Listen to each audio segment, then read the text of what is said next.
बिस्मिल्लाहिर्रहमानिर्रहीम, अस्सलाम वालेकुम। मैं शाहिद सकलैन हूँ। आप मुझे मेरे यूट्यूब चैनल फेसबुक पेज पे देख रहे हैं। आज 26 अप्रैल है और इतवार का दिन है। बात करेंगे मार्केट में आने वाले फ़्रॉड के हवाले से। मेरी कोशिश होती है इस तरह की जो मामलात होते हैं, मैं बहुत शुक्रगुज़ार हूँ। मेरे व्यूवर्स मुझे बहुत सारी चीज़ें भेज रहे होते हैं, तो उनकी जो चीज़ें मेरे पास आ रही होती हैं उन्हीं में से देख के मैं चीज़ें आपके साथ शेयर करता हूँ। कुछ लोगों के साथ इस तरह के मामलात पेश आते हैं, वो मुझे भेजते हैं और फिर मैं आप तक पहुँचाता हूँ ताकि आप जो है महफूज रह सकें। और सीधी सी बात है, मैं जब ये वीडियो करता हूँ तो मुझे फिर लोग लिख रहे होते हैं कमेंट्स में कि जी वाकई मेरे साथ भी ये हुआ है, इस तरह हुआ है।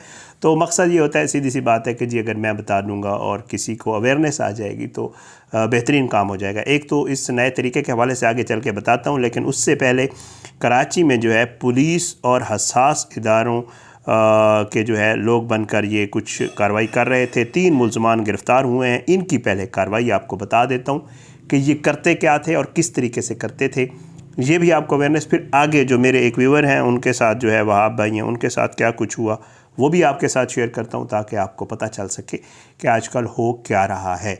तो जनाब, सबसे पहले जो कराची ने कार्रवाई की है, कराची जो है मज़ीद जो है कार्रवाई, वो कहते हैं मुल्ज़मान के ख़िलाफ़ मुकदमा इंदराज के बाद मज़ीद कार्रवाई जारी है। NCCIA national cyber crime investigation agency ने कराची में कार्रवाई के दौरान पुलिस और हसास इदारों के अफसरान बनकर फ़ोन कॉल्स के ज़रिए शहरियों से फ्रॉड करने में मुलव्वस 3 मुल्ज़मान को गिरफ़्तार किया है। और इनके NCCIA के मुताबिक शहर के इलाके कैदाबाद में ये कार्रवाई की गई है, और जिसके दौरान जो है गुज़श्ता कई बरसों से, कमाल ये है पुलिस की कि कई बरसों से, NCCIA की भी कमाल है कि कई बरसों से वो लोगों के साथ फ्रॉड कर रहे थे और इन्हें कुछ नहीं किया था। बहरहाल अब गिरफ़्तार हो गए हैं, ये भी अच्छी बात है। वो कहते हैं गुज़श्ता कई बरसों से शहरियों से फ्रॉड करने में मुलव्वस 3 मुल्ज़मान की गिरफ़्तारी अमल में आई है। अच्छा, इन मुल्ज़मान में शामिल जो लोग हैं वो मैं आपको बताता हूँ कि जी वो कौन कौन है, तब आपको समझ आएगी कि ये कोई अकेले बंदे का काम नहीं होता। इनके साथ इवन जो है ये सेलुलर जो मोबाइल कंपनियाँ हैं, इनके लोग भी इन्वॉल्व होते हैं। कैसे, मैं आपको बताता हूँ जनाब। NCCIA के मुताबिक एक सेलुलर कंपनी के फ्रेंचाइज़ के मोहम्मद हसन और नसीर अहमद, ये सेलुलर कंपनी में, ये जो मोबाइल फ़ोन की सिमें वाली कंपनी होती हैं, इनमें काम करते थे। और ये गिरोह के सरगना अबू बकर नाम का शख्स है जो गिरोह का सरगना है। उसको जो है ये सिम्स की फराहमी में मुलव्वस थे, ये उसे सिमें देते थे। और दोनों मुल्ज़मान फ्रेंचाइज़ के ज़रिए जेली नामों की जो है वो सिमों पर सेलुलर कंपनी की सिम्स एक्टिवेट करते थे। और उसके बाद ये होता था जनाब के बयान में कहा गया है कि मुल्ज़मान के ख़िलाफ़ जो है मुकदमा दर्ज कर लिया गया और मज़ीद कार्रवाई जारी है। अच्छा, ये करते क्या थे वो भी मैं आपको बता देता हूँ ना।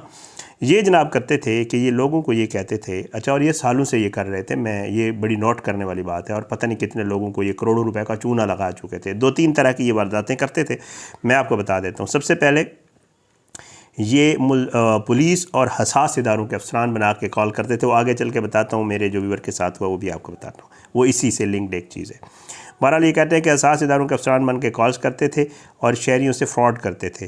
और दूसरा ये करते थे कि इनकी एक और भी मामला था, ये मुख्तलिफ़ अशिया का बड़ी मिकदार में आर्डर देते थे और अशिया वसूल और करते थे, और फिर उसके बाद रकम की अदायगी नहीं करते थे, या जो रकम अदा करते थे वो फ़ेक अकाउंट्स से करते थे और फिर वो रकम उस शख्स तक नहीं पहुंचती थी। और ये जो है इस तरह से बताया जाता है कि ये इस तरीके से जो है शहरियों को करोड़ों रुपए के जो है से ये महरूम कर चुके थे। और ये जो लोग हैं ये जो है रकम वसूल भी मुख्तलिफ़ तरीक़ों से लोगों से, जैसे मैं आपको बता चुका हूँ, फ्रॉड के ज़रिए रकम मंगवाते थे और फिर उसके बाद जो है चीज़ें बेचने का कहते थे, हम फ़लाँ चीज़ हमारे पास है। जब वो एडवांस रकम कुछ मंगाते थे और फिर उसके बाद जो है उसके बाद गायब हो जाते थे, सिम बंद कर देते थे। ज़ाहिर बात है इनके पास तो सिमें काफ़ी मिकदार में मौजूद थी, सेलुलर कंपनी के लोग इनके साथ मिले हुए थे, तो वो इनको सिम्स नहीं दे देते थे और फेक नाम पे सिम्स होती थी। जब कोई एप्लीकेशन, अव्वल तो लोग देते नहीं थे, दरख्वास्त देता भी था तो सिम आगे किसी और बंदे के नाम पे होती थी और वो सब कुछ जो है ख़त्म हो जाता था। अब ये मामला जो है कराची की हद तक ये लोग कर रहे थे। बहरहाल ये गिरफ़्तार हुए, उम्मीद ये की जा सकती है, अल्लाह करेगा, मेरी उम्मीद है कि इनसे पैसे लेकर इनको नहीं छोड़ दिया जाएगा और इनके ख़िलाफ़ कार्रवाई होगी और बाकी लोग जो है इस मामले से बच जाएंगे। अच्छा, ये मेरे एक व्यूवर हैं, उनके साथ जो हुआ है वो मैं आपके बता देता हूँ, आपके साथ भी हो सकता है। ये चल रहा है ईजी पैसा और जैज़ कैश अकाउंट्स के हवाले से, तो बहुत सारे लोग यूज़ करते हैं, मैं ख़ुद भी यूज़ करता हूँ। तो इसलिए अमूमन जो छोटी मोटी पेमेंट्स डेली की, आप कहीं किसी शॉप पे जाते हैं, कहीं भी जाते हैं, आप अमूमन या आप इन ड्राइव करवा लेते हैं, कोई ऑनलाइन कुछ कर लेते हैं, तो आपकी पेमेंट सबसे आसान जो आजकल है वो इन्हीं अकाउंट से होती है। तो इसलिए बहुत सारे लोग यूज़ कर रहे हैं, तो मैं भी कर रहा हूँ। बालाजी मुझे बताते हैं कि जी मुझे कुछ रोज़ पहले कॉल आई और ये अननोन नंबर था और इन्होंने ये बताया कि जी हम जो है वो FIA से बात कर रहे हैं। आपको पता है FIA हमारा वफाकी इदारा है, फेडरल इन्वेस्टिगेशन एजेंसी, और वो जो है लोग ज़रा थोड़ा सा जब किसी को आप ये बता दें कि आपका ताल्लुक़ किसी हसास इदारे से, तो एकदम से इम्प्रेशन और वो चीज़ें, खौफ और वो चीज़ें पड़ जाती हैं और लोग फिर थोड़ा परेशान भी हो जाते हैं। बहरहाल वो कहते हैं कि जी मुझे ये कहा गया कि आपका इजी पैसा अकाउंट जो है वो वेरीफाइड नहीं है, और अनफॉर्चुनेटली बहुत सारे लोगों के वेरीफाइड नहीं भी होते, तो इसलिए आसानी से लोग इस जाल में आ जाते हैं और फंस जाते हैं।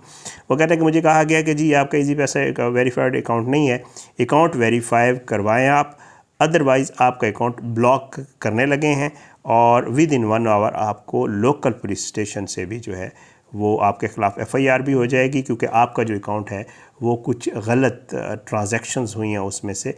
पिछले दिनों बहुत सारे लोगों के अकाउंट ब्लॉक हुए थे और उसका भी यही मसला था, बहुत सारे लोगों के बेचारों के पैसे फंस गए उसमें। कुछ लोगों ने रखे होते हैं, 10-15 हज़ार भी पड़े होते हैं, एक आम आदमी के लिए तो बहुत बड़ी रकम है ना, और बहुत सारे लोग इसी चीज़ से आगे पीछे पैसे कर रहे होते हैं, इजी पैसा वगैरह से बैंक अकाउंट की तरफ जाते नहीं हैं। तो बहरहाल जो कहते हैं कि जी मुझे कहा गया कि आपका अकाउंट ब्लॉक कर दिया जाएगा और आपको अरेस्ट भी किया जाएगा FIR करा के। तो कहते हैं कि जी मैंने कहा क्या करें, तो कहते हैं कि जी हम जो है आप जो है अकाउंट जो है वो वेरीफाई करवाएं अपना, और वही वेरिफिकेशन का जो अमूमन आपको भी पता है कि जो तरीक़ाकार है उनका एक ही तरह का जो है वो तकरीबन तरीका होता है। वो कहते हैं कि जी आप अकाउंट आपका नंबर ये है और हम आपको एक कोड भेज रहे हैं, आप वो कोड हमें जो है बताएं और जो है उसके बाद ये आपका हो जाएगा, अकाउंट वेरीफाई हो जाएगा। तो ये क्योंकि इनको पता था, ये मुझे भी इन्होंने मैसेज किया हुआ था कि क्योंकि वीडियो आपकी देखी तो हमें आइडिया था। वो कहते हैं कि मैंने उनसे कहा कि जी आप अकाउंट ब्लॉक करें, मैं वेरिफिकेशन जो है वो फ्रेंचाइज से कराऊंगा, इसके अलावा किसी से नहीं करवाऊंगा। ये बहुत अच्छी बात की इन्होंने, क्योंकि इस तरीके से ये बच गए। वरना अमूमन ये होता है कि लोग जो है वो बेचारे इनकी बातों में आ जाते हैं और फिर उनको चूना लग जाता है। चूना इस तरह लगता है कि फिर आपके उस ईजी पैसा अकाउंट हो जाता है हैक, और उसके बाद फिर आपके अकाउंट में जो पैसे होते हैं फौरी तौर पर उनकी ट्रांजैक्शन हो जाती है, और फिर उसके बाद अगर वो आपका फिर आप जाते हैं सिम बायोमेट्रिक इधर उधर जब आप जाते हैं तो तब तक आपका काम हो चुका होता है, और वो लोग इसी तरह दिहाड़ी लगाते हैं। असल में होता ये है कि ज़रूरी नहीं है हर अकाउंट में, किसी के अकाउंट में 10 रुपये और 100 रुपये भी हो सकते हैं, कोई इतनी बड़ी बात नहीं होती। उनके लिए पैसे इकट्ठे करना मसला नहीं होता। वो चेक करते हैं अकाउंट में कितने फ़ौरन ट्रांजैक्शन मारते हैं। अगर वो दिन में 2-3 लोगों की भी इसी तरह कर लें, किसी में बड़ी अमाउंट हो सकती है 10-15 हज़ार तक, किसी में छोटी अमाउंट हो सकती है, उनकी दिहाड़ी लग जाती है। एक दिन में अगर 2-3 ट्रांजैक्शंस भी कर लेते हैं कामयाबी से तो उनकी दिहाड़ी लग जाती है। तो इस तरह के तरीके हो रहे हैं। बहरहाल ये एक पकड़े गए हैं, लेकिन इस पे मैं आपको बार बार अपनी वीडियोस में ये ज़रूर कहता हूँ कि खुदा न खास्ता अगर आपके साथ कोई ऐसा मामला हुआ है तो उसको FIA को रिपोर्ट ज़रूर करें। ये हमारा एक जो है ज़िम्मेदार शहरी होने के नाते फ़र्ज़ बनता है कि अगर खुदा न खास्ता हमारे साथ कोई ऐसा मामला दरपेश आया है तो हमारा हक़ बनता है कि हम उसके ऊपर कम से कम रिपोर्ट ज़रूर करें। आगे कार्रवाई हो ना हो वो एक अलग बात है, बाज़ औक़ात कार्रवाई हो भी जाती है, लोग गिरफ़्तार भी हो जाते हैं, तो उससे ये होता है कि कम से कम बाकी लोग जो है वो इन चीज़ों से बच जाते हैं। ये सारा वाक़या था, कुछ चीज़ें आई थी, मैंने कहा आपके साथ शेयर कर दूँ। अपनी दुआओं में याद रखिएगा, अल्लाह हम सबको अपने ज़ुबान में रखे, अल्लाह हम सब पे अपना रहम करम करे। इजाज़त है, इंशाअल्लाह अगली वीडियो में मुलाकात ज़रूर होगी, लेकिन बशर्ते ज़िंदगी। पाकिस्तान ज़िंदाबाद। अल्लाह हाफ़िज़।